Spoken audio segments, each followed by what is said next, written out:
사람은 혼자 살 수 없는 존재인 것 같습니다. 사람에게 가장 무서운 질병은 고독이라는 질병입니다. 혼자를 살다 보면 건강을 잃게 되고 또 정신이 황폐하게 되고 그리고 스스로 죽음을 맞이하는 일들이 비일비재합니다. 그래서 사람은 같이 살아야 됩니다. 교회라는 것은 바로 나 하나가 교회가 아니라 사람들의 모임이 교회입니다. 예수님을 믿는 사람들, 형제자매라 불리우는 사람들, 그것이 교회이지요.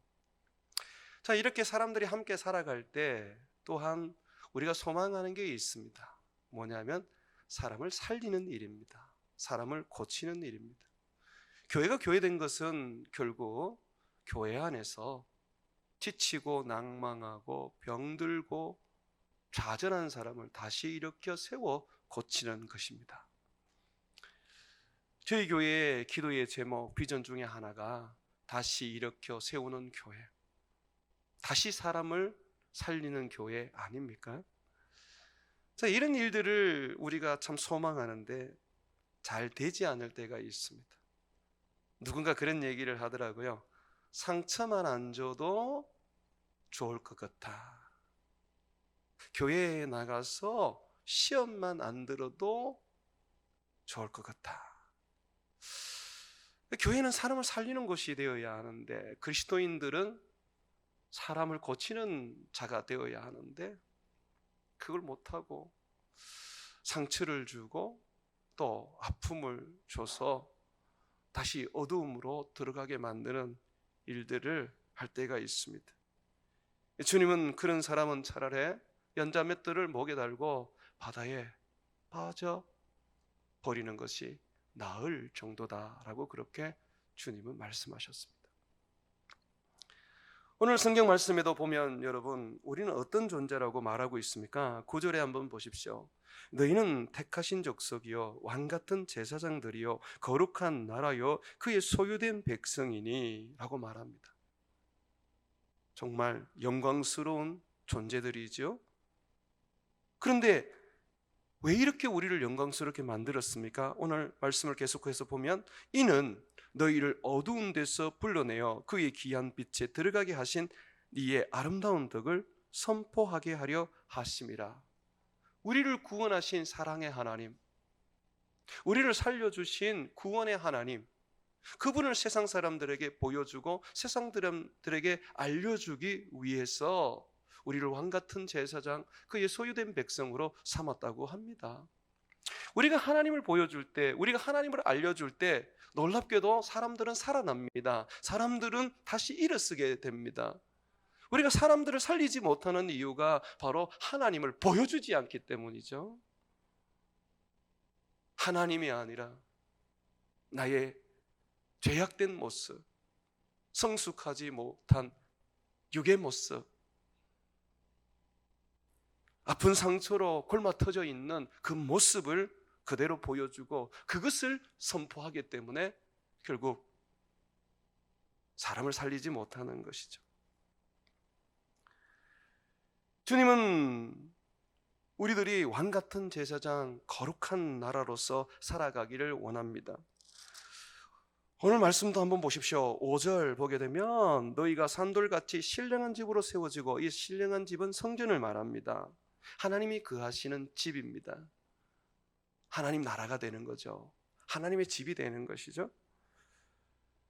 예수 그리스도로 말미암아 하나님이 기뻐 받으실 신령한 제사를 드릴, 산 제사를 드릴 거룩한 제사장이 될지니라. 자기의 몸으로 살아있는 제사를 드리는 그런 제사장이 되라고 말합니다.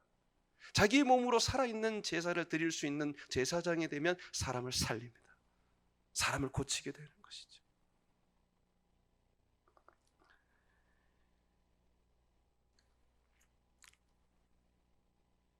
그러면 어떻게 하면 우리는 정말 우리를 부르신 그 부름에 합당한 왕같은 제사장이 되고 그 거룩한 나라가 될 수 있을까요? 어떻게 하면 내 몸을 산채물로 하나님께 드려서 하나님 앞에 거룩한 제사장으로 쓸 수 있을까요? 어떻게 해야 사람을 살릴 수 있고 사람을 고칠 수 있고 사람을 다시 일으킬 수 있을까요? 오늘 주님은 그 방법에 대해서 우리에게 말씀하십니다. 4절 말씀 한번 보십시오. 사람에게는 버림받았으나 하나님께는 택하심을 입은 보배로운 산돌이신 예수님께 나아가. 그리고 5절 보십시오. 너희가 산돌같이 신령한 제부로 세워지고, 또 보십시오. 예수로 말미암아 하나님이 기쁘게 받으실 신령한 제사를 드릴 거룩한 제사장이 될지니라 하고 말하고 있습니다. 예수님께 나아가 산돌같이 거룩한 집이 되고 예수로 말미암아서 거룩한 제사를 드릴 수 있는, 신령한 제사를 드릴 수 있는 거룩하고 신령한 제사장이 되라고 말합니다. 우리 힘과 우리의 능력으로는 안 돼요. 나의 어떤 직분과 나의 어떤 배움과 나의 어떤 경험으로 되는 게 아니에요. 오직 예수입니다.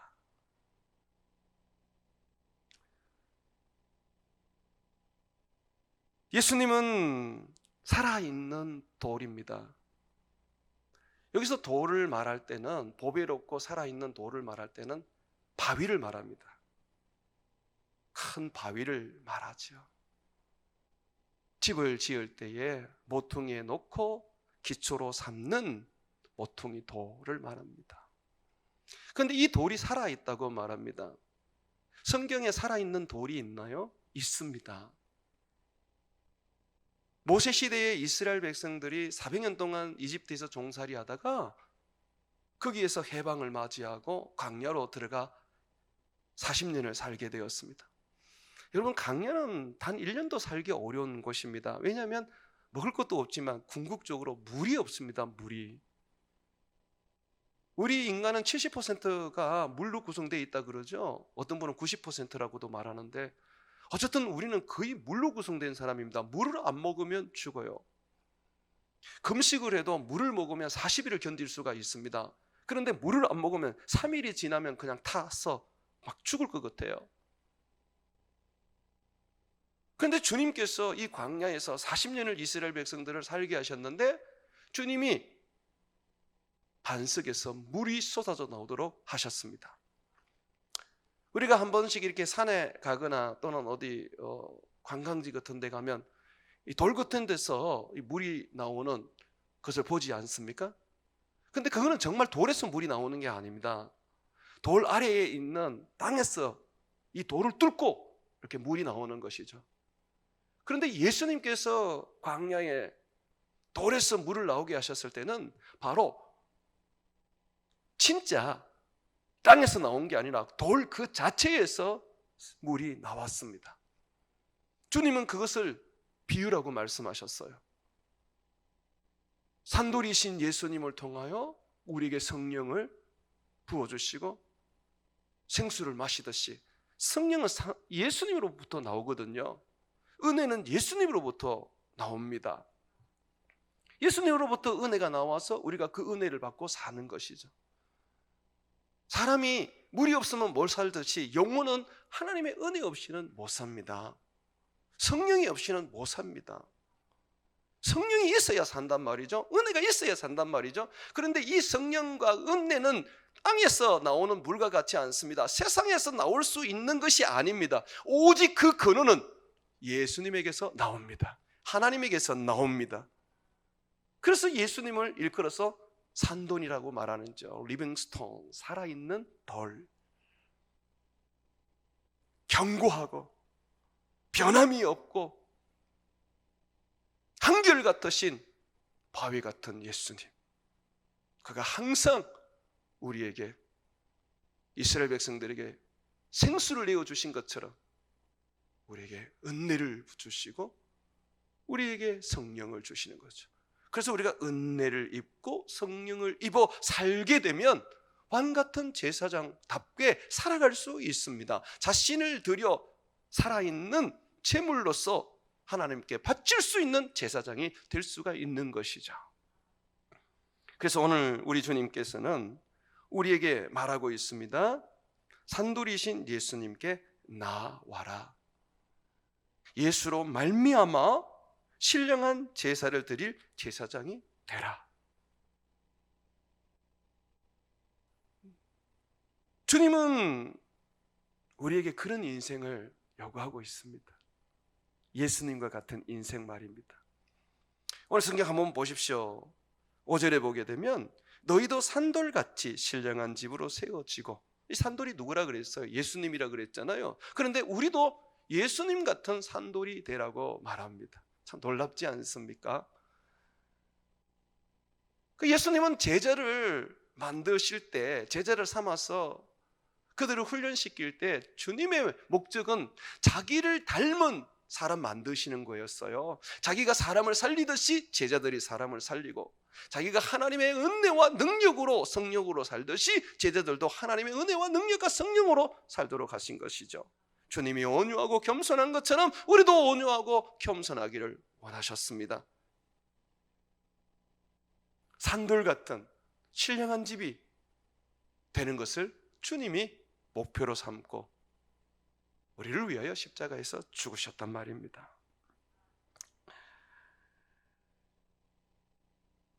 예수님께 나아가야 됩니다. 내게 산돌 같은 능력은 없습니다.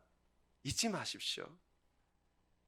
내게 사람을 살릴 수 있는 은혜, 사람을 다시 고쳐서 일으킬 수 있는 권능 없습니다. 오직 예수로부터 내게 주어져야 하고, 나는 그저 예수 그리스도께 붙어 있는 또 하나의 돌로서 예수님 때문에 살았어. 예수님의 은혜가 나를 통해서 흘러나가는 통로의 돌일 뿐입니다. 그럼에도 불구하고 우리를 예수님 같은 산돌이라고 말해주고 있습니다.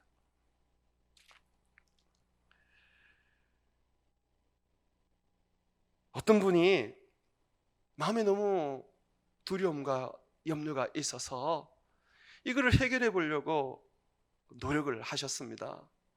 병원에도 다녀보고 또 좋은 상담가도 만나보았습니다. 그런데 이게 해결이 되지 않는 거예요. 그러다가 이분이 이거는 신이 해결할 문제다 하고 생각을 하고, 이제 신을 좀 만나야 되겠다 그렇게 여기고 교회로 찾아간 것입니다. 교회는 그래도 하나님을 섬기니까, 그리고 거기에는 목사님이 있으니까 목사님을 보면 하나님을 만나지 않을까, 하나님을 못 만나더라도 그 목사님을 통해서 내가 하나님의 그 고쳐주시는 은혜를 받을 수 있지 않을까라고 생각했던 것입니다. 그래서 처음으로 이제 교회를 이제 왔는데, 이제 목사님이 누군지도 모르고 이제 교회를 온 거예요. 와보니까 교회 현관에 두 사람이 서서 얘기를 하는데, 한 사람은 양복을 쫙 입고 있고 한 사람은 작업복을 입고 장갑을 낀 채 있었습니다. 누구나도 단번에 알 거예요. 저 양복 입은 분이 목사님이네, 이렇게 알 거예요. 마치 하나님께서 목사가 누군지를 알려주는 것과 같았습니다. 근데 이분이요, 양복을 입은 목사님한테 가지 않고 작업복을 입은 분, 그분이 교회 사찰 집사님이셨는데 사찰 집사님한테 가서, 목사님, 저는 목사님의 좀 도움을 받으려고 왔습니다. 혹시 저에게 상담을 좀 해주실 수 있고 또 저를 위해 기도해 주실 수 있습니까? 라고 했습니다. 이 사찰 집사님이 너무 놀라서 자기 앞에 바로 목사님이 있는데, 자기는 허름한 작업복을 입고 있는데도 자기에게 목사라 그러니까 너무 놀라서, 제가 목사가 아닙니다, 제 옆에 계시는 이분이 목사님입니다 라고 그렇게 얘기를 한 거예요. 그때 이분이 이렇게 얘기를 하더랍니다. 그렇습니까? 그러면 집사님이 저를 좀 상담해 주시고 저를 좀 위해서 기도해 주실 수 있습니까? 그러면서 그분이 이렇게 얘기를 하더래요. 제가 집사님의 얼굴을 보니까 하나님이 살아계신 것 같은, 하나님이 임재하고 계신 것 같은 그러한 모습을 느낄 수 있습니다. 저는 목사님 위에 집사님이 있는 줄 몰랐습니다. 그러더라고요. 여러분은 제 위에 서시기를 바랍니다. 보십시오. 교회에 목사가 무슨 의미가 있고 권사가 무슨 의미가 있고 집사가 무슨 의미가 있습니까? 결국 산돌이신 예수님 앞에 나가서 예수님으로부터 은혜를 받고 예수님으로부터 성령을 받은 사람이 사람을 살릴 수 있고 사람을 고칠 수 있는 것입니다. 신학을 박사까지 하면 뭐합니까? 하나님의 은혜가 임하지 않고 하나님이 임재하지 않으면 아무짝에도 쓸모없는 그런 존재인걸요. 거룩한 제사장이, 왕같은 제사장이 어찌 공부해서 되겠습니까? 그것이 어찌 좋은 옷을 입고 있다고 되겠습니까? 교회의 목사라는 직분을 받았기 때문에 될 수 있겠습니까? 오늘 성경의 말씀대로 산돌이신 예수님 앞에 나와서 예수님의 그 은혜를 입은 자, 예수님으로부터 성령을 받은 자, 그 성령이 끊임없이 예수님으로부터 계속해서 공급받는 자, 그 자가 바로 왕같은 제사장이요 거룩한 제사장이 될 수 있는 것이죠.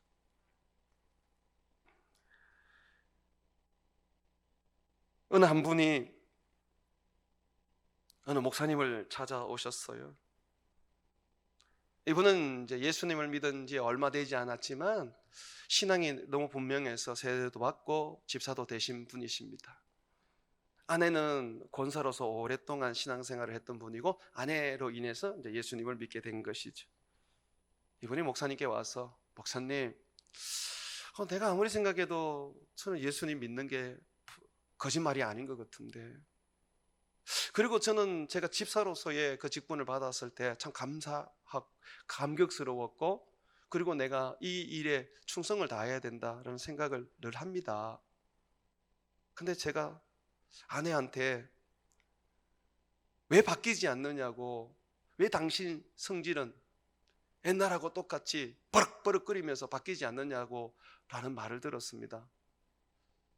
저는 분명히 예수님을 믿고 또 교회를 위하여 충성되게 봉사하려고 하고 있고 또 하려고 하는데 왜 저는 변화되지 않죠? 제가 지금 예수님을 잘못 믿고 있는 건가요? 라고 하면서 고민스럽게 목사님에게 말하더라는 거죠. 이 목사님이 이분에게 이렇게 대답을 하셨대요. 가까이 다가가서 손을 꼭 잡고 하는 말이, 집사님은 주님의 은혜를 받은 지가 얼마 안 되셨습니다. 집사님의 영혼은 주님의 은혜가 채워질 때 행복해지고 능력이 있어지고 예수님처럼 온유하고 겸손하고 사람들에게 덕을 끼칠 수가 있습니다. 아직까지 집사님에게는 은혜가 많이 채워지지 않았습니다. 집사님이 받아야 할 은혜는 작은 통이 아니라 파도 끝이 잘 보이지 않는 깊은 그런 탱크와 같습니다. 더 받으셔야 합니다. 더 은혜를 받으셔야 합니다. 더 예수님께서 집사님에게 임하셔서 예수님의 성령을 부어주셔야 합니다. 충분하게 차면 바뀌실 겁니다. 그렇게 대답을 해주셨대요. 나는 그 이야기를 들었을 때 정말 정확한 해답을 주셨다. 여러분, 너무 조급하지 마십시오. 이제 여러분 가족 예수 믿었습니다. 이제 믿은 지 20년밖에 안 되는데 뭘 자꾸 원하십니까? 아직 멀었습니다. 아브라함이 좋은 믿음을 가질 때까지, 아들을 주님 앞에 바치는 그 신앙이 될 때까지 30년 이상이 걸렸습니다. 너무 우리는 조급합니다. 우리에게 정말 필요한 것은요, 주의 은혜로 내가 채워지는 거예요. 산돌이신 예수님께 나가서 예수님이 주시는 능력, 예수님이 주시는 성령, 예수님이 주시는 은혜를 받아야 하는 것이죠. 찰스 스윈들 목사님은 오늘날 그리스도인들의 문제에 대해서 이렇게 말했습니다. 대부분의 그리스도인들은 은혜가 무엇인지 압니다. 그리고 그 은혜가 필요할 줄도 압니다. 그 은혜에 대한 믿음도 가지고 있습니다. 그런데 놀랍게도 많은 그리스찬들이 은혜를 누리지를 못합니다. 은혜를 알고 그 은혜가 필요한 것에 대하여 공감을 하지만 실질적으로 그 은혜를 못 누리는 거예요. 그러니까 이 은혜를 못 누리니까 어떻게 사람이 갑자기 변할 수 있겠어요? 은혜를 못 누리니까 어떻게 불평과 원망이 안 나오겠어요? 은혜를 못 누리니까 어떻게 염려와 근심에서 벗어날 수 있겠습니까? 지금 여러분들의 남편과 아내와 자식들을 향해서 왜 그것밖에 안 되냐고 구박하는 것이 아니라 정작 그분들에게 여러분이 주셔야 될 것이 있다면 산돌이신 예수님께 데리고 나와서 예수님의 은혜를 먹고 마시게 만들어줘야 합니다. 내 살을 먹고 내 피를 마셔야 된다고 하셨던 예수님의 말씀을 기억하십시오. 능력이 없는데 무슨 거룩한 삶을 살고 은혜가 없는데 무슨 술을 껐습니까? 은혜부터 공급해 주십시오. 그것이 되어야지 사람을 살릴 수 있고 세상을 변할 수 있는 인생이 되는 것이죠. 주님 앞에 나오면요, 우리 주님은 놀라운 은혜를 주십니다. 이것은 그냥 우리 주님의 약속이고 우리 주님의 그냥 그 주님 되신 모습입니다. 도널드 반 하우스는 사랑에 대해서 이런 이야기를 했습니다. 우리가 위로 사랑을 향하게 되면 그것은 예배가 됩니다. 우리가 옆으로 이웃을 향하게 되면 그것은 자비가 됩니다. 근데 우리가 허리를 구부려 사람들을 섬기게 된다면 그것은 바로 은혜가 됩니다. 여러분, 은혜라는 게 바로 그거예요. 아무 어떤 은혜를 받을 조건이 안 되는데 축복을 받을 그런 어떤 사람이 아닌데 주님은 그저 우리를 향하여 허리를 굽히고 무릎을 꿇고 우리의 발을 씻어주세요. 주님은 항상 우리의 발을 씻어주세요. 그래서 주님 우리한테 뭐라고 말씀하셨습니까? 내가 너희의 발을 씻어주지 않으면 너희는 나와 상관없게 된다. 그래서 우리 주님은요, 지금도 우리의 발을 씻어주십니다. 그의 허리를 굽혀서 그의 무릎을 굽혀서 우리에게 사랑을 베푸시죠. 은혜를 베푸시는 거죠. 아들도 아끼지 아니하고 우리를 사랑하신 하나님이 그 허리를 굽혀서 그 무릎을 굽혀서 우리에게 은혜를 주시지 않겠습니까? 주십니다. 그렇기 때문에 우리는 주님 앞에 나가야 합니다. 그러면 예수님 앞에 나가기만 하면 은혜를 받을까요? 아닙니다. 이제부터 여러분 정말 이 말씀을 깊이 한번 들어보십시오. 주님 앞에 나가지만은 은혜를 못 받는 사람이 너무 많습니다. 왜 그럴까요? 왜 우리에게 주님은 은혜를 주지 않으실까요? 어찌 보면 주님이 우리에게 은혜를 주지 않는 것이 아닐 것입니다. 우리가 은혜를 받을 만한 그런 그릇이 못 되기 때문에 그렇습니다. 깨어진 그릇이고 빵꾸난 그릇이기 때문에 주님 앞에 나와도 그냥 그 은혜가 줄줄줄줄 그냥 흘러나가 버리는 것이죠. 담지를 못하고 예배당에 와서 예배를 드리고 새벽에 나와서 기도할 때에 뭔가 내가 받은 것처럼 느껴지는데 교회 문만 나가버리면 그냥 원산복귀 돼버리는 것이죠. 아무것도 없는 것이죠. 깨어진 그릇처럼, 구멍난 그릇처럼 말입니다. 넘치는 은혜를 받으려면 무엇보다도 우리는 약한 자가 되어야 해요. 우리가 죄인이라는 것을 알아야 해요. 우리가 아무것도 아니라는 것을 우리는 고백할 줄 알아야 돼요. 성경의 인물 중에서 가장 많은 은혜를 받은 사람들, 그 사람들 중에 바울이 포함되어 있습니다. 바울은 나의 나 된 것은 하나님의 은혜라고 말했습니다. 내가 예수님 만나기 전에는 나는 살인자였다. 예수 그리스도를 믿는 사람들을 핍박하는 그런 나쁜 놈이었다. 그런데 주님이 나를 구원하셔서 나를 사도로 삼아주셨다. 내가 그렇게 될 수 있었던 것은 내가 하나님께 은혜를 받았기 때문에 그렇다. 다른 어떤 사람들보다 더 많은 은혜를 받았기 때문에 그렇다라고 말했습니다. 그러면 이 사도 바울은 무엇 때문에 그렇게 은혜를 받았을까요? 그는 이렇게 얘기합니다. 나는 하나님의 은혜로 병든 자를 고치고 귀신도 쫓아내는 사람이었다. 그런데 정작 나는 내 병을 고쳐내지를 못했다. 그래서 하나님 앞에 간절하게 기도를 했다. 하나님, 나를 좀 고쳐주세요. 다른 사람 병은 고치면서 왜 내 병을 하나님 못 고쳐주십니까? 하나님 내게 은혜를 베풀어 주십시오 라고 내가 기도했다. 그런데 하나님은 내가 3번이나 간절히 기도했는데도 불구하고 안 된다고 하셨다. 그러면서 그는 이렇게 말하셨다. 이 고린도후서 12장 9절에 보게 되면 그가 이렇게 말합니다. 하나님이 내 은혜가 내게 족하도다. 이는 내 능력이 약한 데서 온전하여 짐이라.